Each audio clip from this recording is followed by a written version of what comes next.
Hi, this is Jen Walker, a certified health coach, and I am excited to share with you guys the habit of the month. It is on no yo-yo dieting, and I love this healthy habit because it helps us understand our optimal health. Wanted to go through a few slides with you. I wanted you guys to kind of think about your own health right now. And with this form, where do you guys fall into? Are you guys healthy in your healthy body? What number are you with healthy finances or with your healthy mind? Because all of them correlate and they all influence each other. And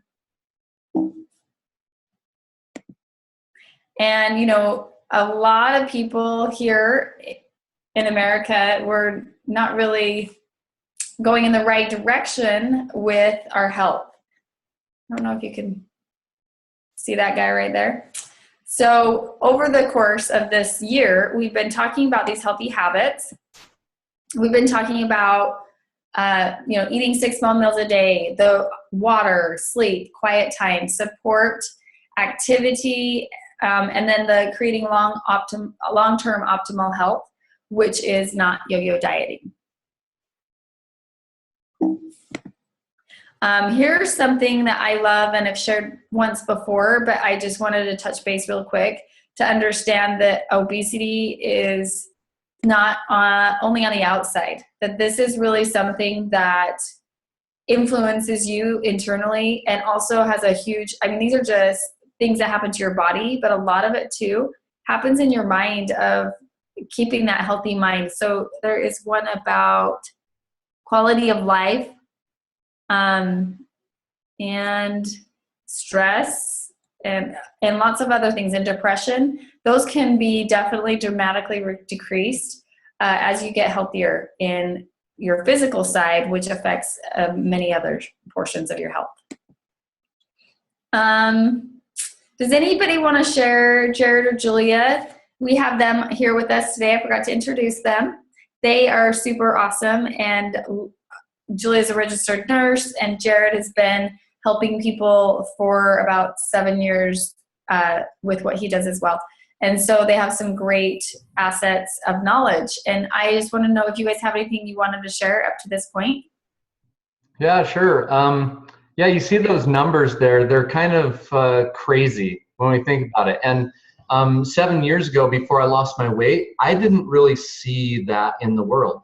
But after I started getting healthy, I started to see it a lot more because I was trying to surround myself with healthier people. So it made my journey easier because I'm still on the journey. I have to wake up every single day and still decide every day to be a healthy person.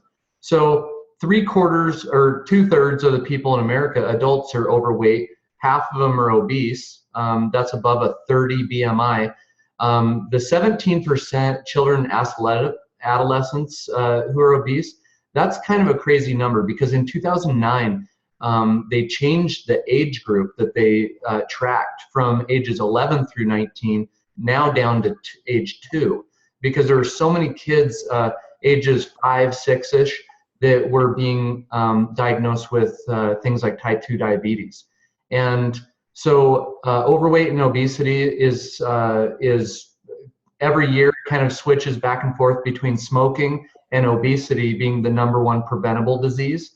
But the most recent numbers for deaths correlated to weight are now over 400,000 a year. So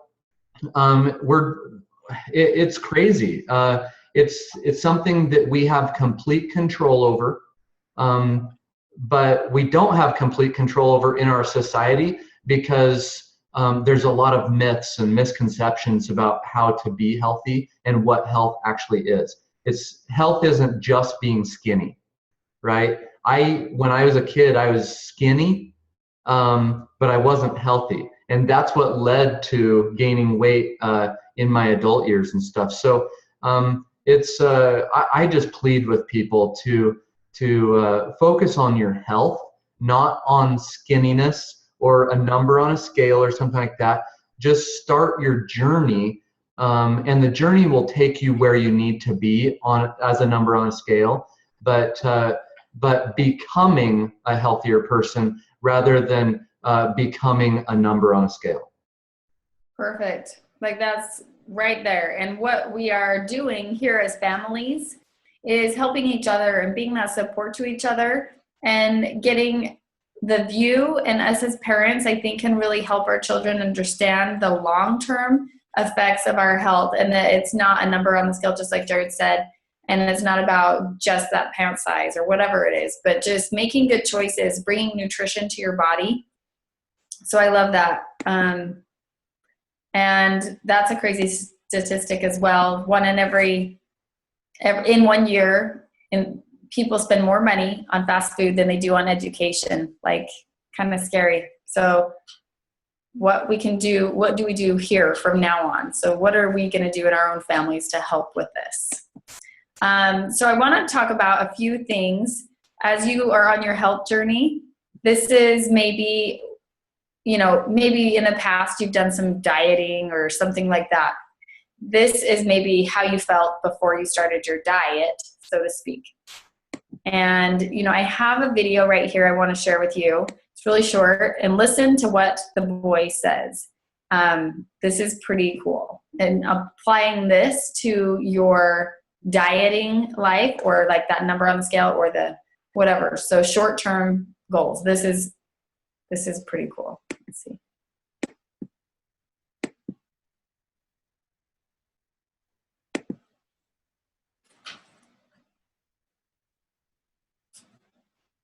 It's coming. Just a sec.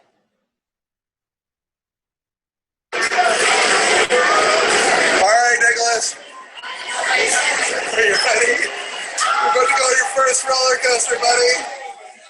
Yeah! Woo! Here we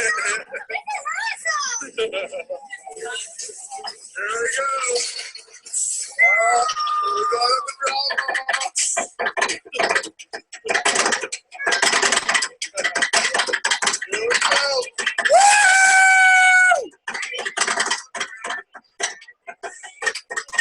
I'm getting kind of scared.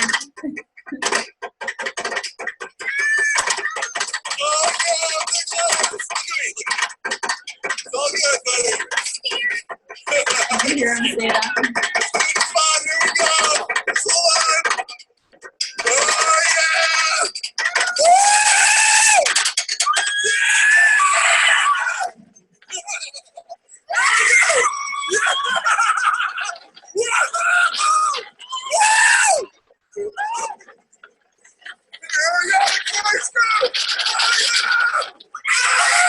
yeah. Woo!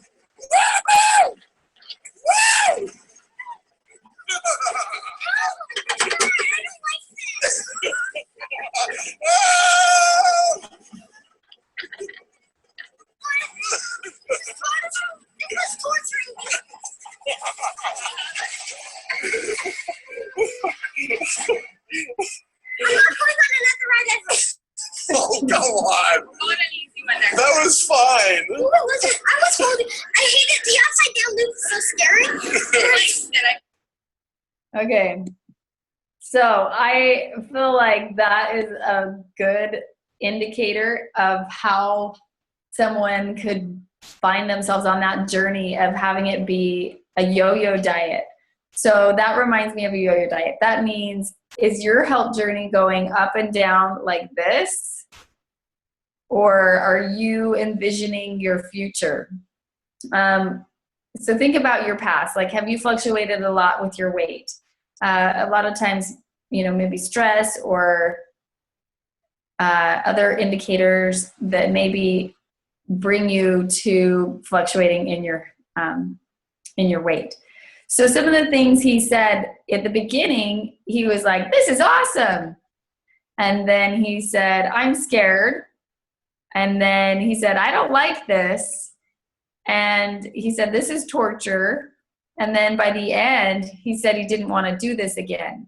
And so if we can all find ourselves in a place to say, "I don't want to do this again," and to really make some life-changing steps And it is steps. It doesn't have to be all at once. Like maybe just starting with eating more vegetables and drinking your water, these healthy habits that we talk about each week, each month, those will really help for sure.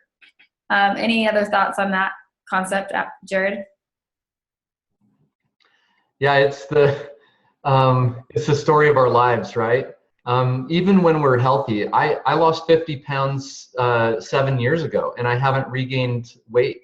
I mean, a couple pounds here and there. You always have some fluctuation, but you know, there's times in your life where you do get stressed, or maybe you're sick, something like that, and so your health goes in a different direction. Maybe you go on vacation on a cruise, right? Cruises, I like to call them floating eating troughs, right? We went on one last summer, and I got off the cruise, and I hadn't gained any weight.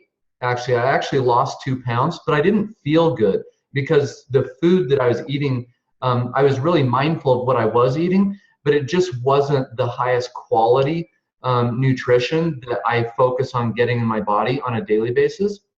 So I had to reset when I got back from that cruise and make a decision that I'm not going to stay on this path of eating higher calorie, lower nutrition food. I'm going to get back on that track. Same thing with sleep and stress and activity. I've had times where I was sick and I couldn't exercise for a week or a couple times longer than that in the last 7 years. And you have to make a decision. You're kind of in the trough, right? Coming down, feeling like your stomach's dropping, and you're feeling sick, and you're in that terror stage. And you have to understand that, okay, the roller coaster is going to slow down, and it has to hit the track and start climbing back up and stuff. And so give yourself grace with life, and understand that it's not about perfection, but rather it's about progression. So just constantly be striving to progress towards this desired outcome, this vision that you have in your mind of what your life, what you want your life to look like, and just daily consistent action. Mm-hmm. And like another thing I just thought of is the possibility of an injury that can definitely influence you as well, with maybe pausing things. So focusing, things that you will want to focus, like yo-yo dieting leads to this type of thought process. So focusing on the weight loss, something we start and stop. I didn't make it the best food choice now, so I'm going to eat the house out till tomorrow. What is the use of exercise and problem solving? So what we want to do, these are things that maybe lead us to going up and down like a roller coaster. What we want to do is change our thought processes. And this is what will happen as we do so. Stop. Wait. So this is a girl off the Fast and Furious. I think you need to go back to practice more. Do it one more time. I got it. And she is pranking them. And she pretended like she didn't know how to drive. And it was like, and now she's showing them that she does know what she's doing. So she told her.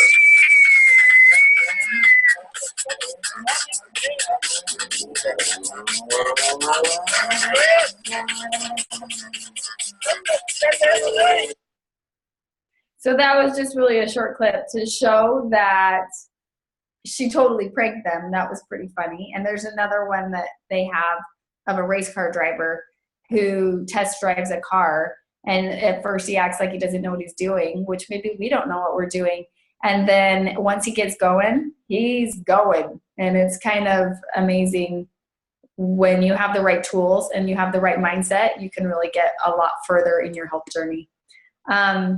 So what we wanted to do is transfer our thought process into creating optimal health. Being mindful, that was one of my favorite habits. I talked about that a few weeks ago or months ago.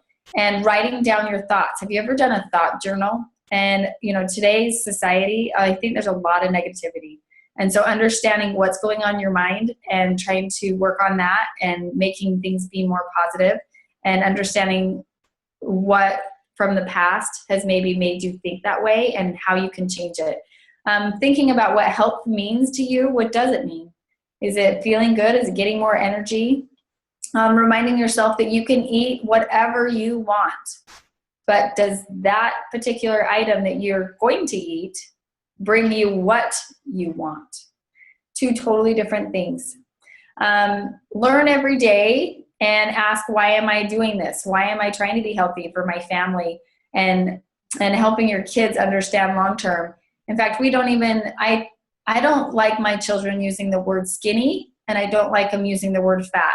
Not because they're necessarily bad things, but because I want them to focus on optimal health, and that there's a person behind every face, and that we care and love people for wherever they are. Just because you're skinny doesn't mean you're healthy. So there's a lot of different concepts with that. So focus on your health. I just did this one. So keep your optimal health in mind, be intrinsically motivated, mindfulness, which we mentioned, free to choose, having NEAT points, which we talked about with activity. That means non-exercise activity thermogenesis. And so understanding, just moving your body more and being aware of your body. And then creating is something that I love as an artist, and just feel like we're here on earth to create, and in whatever way we can. And everybody has that source inside of them that they want to create. So create optimal health. And can I add something there, Jen?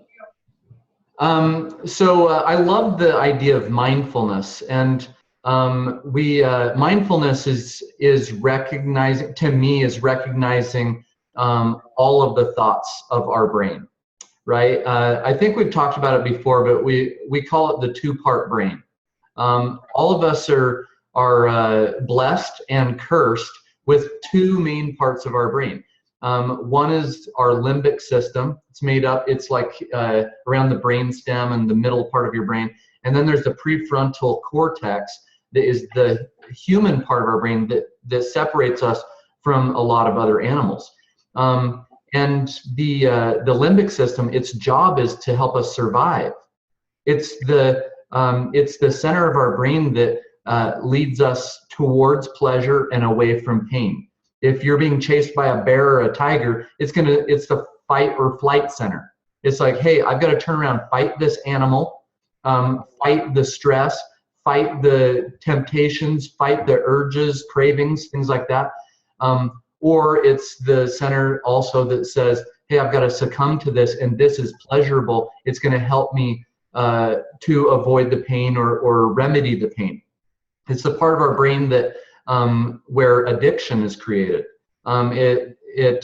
Sugar, high sugary, high salt, high fat foods, they trigger that part of the brain, and it lights up like people who are on drugs.